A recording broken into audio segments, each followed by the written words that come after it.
Қалайсыздар? Ойбой, бір кісілер тіріліпті ғой, сторисқа шығып.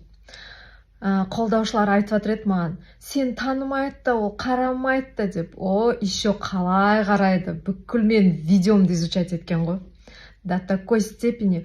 Адам сөзден ақ ұсталып қояды негізі, үйстіпші, бықсып сөйлеймін деп. Алдында елді дамбалға теңеп, сен пол жуатын, пол жуғыш бірдеңке деп, әбден бәрін унижать етіп біткен.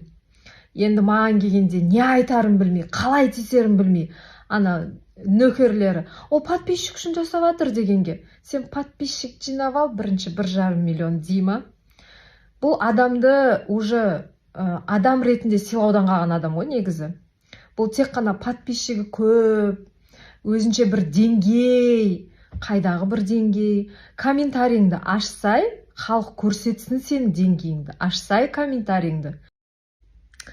Одан кейінгі қызық, товарларды әкелем ба, алып келмеймін ба, білмеймін. Көбіңіз сұрап жатырсыз деп. Кім сұрап жатыр, уже отказ беріп жатыр барлығы. Конечно, алып келмейсің уже. Халықтың көзі ашылды. Қытайдың мусорын ешкім алмайды, болды, жегізе алмайсың ешкімге. Менің 1,5 миллион подписчигім жоқ болса да, қалай сенің товарларыңды отказ қылып жібердім, Так что әкеме ақ қой, минусқа кіріп кетесің. Или әкесең уже придется, білмеймін, бір 20 машина, бір 50 үй ойнатуға ма, бір солай жегізбесең, қазақтар алмайды болды. Бірақ сенің нелерің бар ғой, өзіңнің тастатса да алатын, соларға пихать ете бер. Ырысбала Экранбай берген 100 үйдің басым көпшілігі қабырғасы қираған, заборлары құлаған, ауылдың шет жағасынан алынған ескі құсқы үйлер екені рас па? Және де халыққа әдемі қылып көрсету үшін тез-тез, орыстар айтпақшы, тяп-ляп ремонт жасап, из говна конфетку дегендей халыққа көрсеткені рас па? Және де мені қатты мазалайтын сұрақ, неге осы күнге дейін сол 100 үйдің барлығы біз Ырысбаладан үй алдық деп мақтанып, марқайып, соны қолдап неге шықпады деген ой болған. Енді маған келген көп ақпараттарды қарап, саралап, ой түйгенім, ол кісілер өздерінің Ырысбала берген ескі үйлерін жамап жүріп, Ырысбаланың стористарынан мырс-мырс етіп, марқайып, күніге қазы еттерді асып жеп жүргенін көріп, мынау случайно біздің ырысымызды жеп жүрген жоқ па деген сұрақ туған шығар мүмкін. Және де айта кететін жайт, сол үйлердің ыдысына дейін Ырысбала сатып алып берді деп көбісі айтып жатыр. Негізінде қолдаушылар жақсы білу керек. Көп заттарды спонсорлар, біздің қайырымды, мәрт азаматтар алып берген. Енді Ырысбала Экранбайдың өзіне тікелей сұрақ қояйын. Ырысбала Экранбай, есіңде болса, Сарыкемердегі бір мұқтаж жанға, қайырымды жан, өте жомарт кісі, үй сыйлаған болатын өз қаражатына. Бірақ сен сол үйге сбор жинаған болатынсың. Ол сборды сен келесі үйге жіберген жоқсың, келесі үйге тағы да сбор жарияладың. Сол себепті саған сұрақ. Сол қаражаттар қайда? Сол қаражатты қайда жұмсадың? Және де халықтың алдына қашан шығып отчетыңды өткізесің? Мен айтам да, Аллаға шүкір, біздің әділдікті жүрегі сүйетін, көкірегі ояу, тілі өте өткір журналистеріміз өте көп. Соның бірде бірегейі Гүлмира Әбіқай. 165 миллион теңге, ол сол кездегі 20-25 адам жұмыс істейді. Келесі ел алдына жүрген алпауыт қайырымдылық қор қарекет, бірақ ресми сайтта есеп қаржыға қатысты еш дерек көрсетілмеген. Жалпы сансыз көп қордың арасынан заңды тіркелгендер аз. Заң неге мұндай олқылықтарды жіберіп қойды деген. Ой, кезінде Ильясты да Асаруменің директорында отырғызып қойып, қалай сұрақтың астына алды. Қорққаннан олар айлық табысын, есеп қисабын айтып, ақталып әлек болды. Ильяс болса қай өтірігін айтарын білмей, біраз сандырақтап азапқа түсті.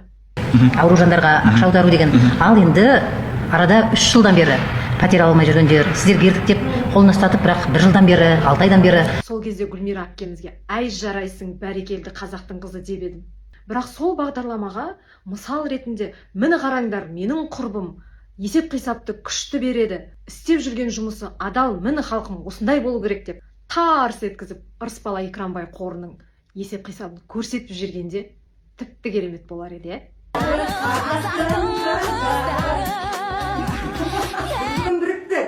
Не болмаса деймін да, бағдарлама деген жан-жақты болу керек, Енді қордың жаман жақтарын көрсетіп жатсыңдар, қордың жақсы жағы міне Ырысбала Екранбай деп. Сол сұрақтардың бәрін Ырысбала Екранбайға қойып, айлығың неше, есеп қисабың қандай, қай жерге қанша ақша төлеп жатсың, бір жылдық табыстарың қандай болды, қандай самолетпен ұшып жүрсің, үйді қаншаға алдың, қалған ақшаны келесі жылға қалдырдың ба, әлде өз қалтаңа салдың ба деп осындай өткір сұрақтарды қойғанда тіпті керемет болар еді, иә?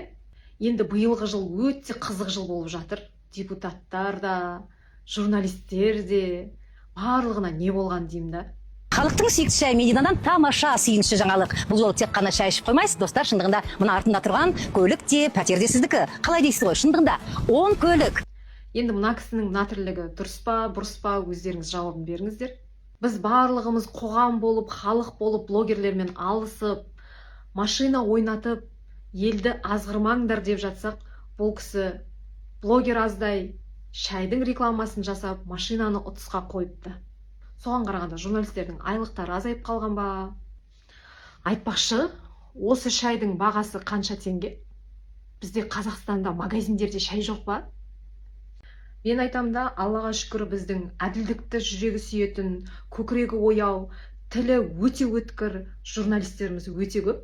Соның бірде бірегейі Гүлмира Әбіқай. 165 миллион теңге, ол сол кездегі 20-25 адам жұмыс істейді. Келесі ел алдына жүрген алпауыт қайырымдылық қор қарекет, бірақ ресми сайтта есеп қаржыға қатысты еш дерек көрсетілмеген. Жалпы сансыз көп қордың арасынан заңды тіркелгендер аз. Заң неге мұндай олқылықтарды жіберіп қойды деген. Ой, кезінде Ильясты да Асаруменің директорында отырғызып қойып, қалай сұрақтың астына алды. Қорққаннан олар айлық табысын, есеп қисабын айтып, ақталып әлек болды. Ильяс болса қай өтірігін айтарын білмей, біраз сандырақтап азапқа түсті. Ауру жандарға ақша аудару деген. Ал енді арада 3 жылдан бері пәтер ала алмай жүргендер, сіздер бердік деп қолына ұстатып, бірақ 1 жылдан бері, 6 айдан бері. Сол кезде Гүлмира әпкемізге әй жарайсың, бәрекелді қазақтың қызы деп едім. Бірақ сол бағдарламаға мысал ретінде міне қараңдар, менің құрбым есеп қисапты күшті береді, істеп жүрген жұмысы адал, міне халқым осындай болу керек деп тарс еткізіп Ырысбала Екранбай қорының есеп қисабын көрсетіп жүргенде тіпті керемет болар еді,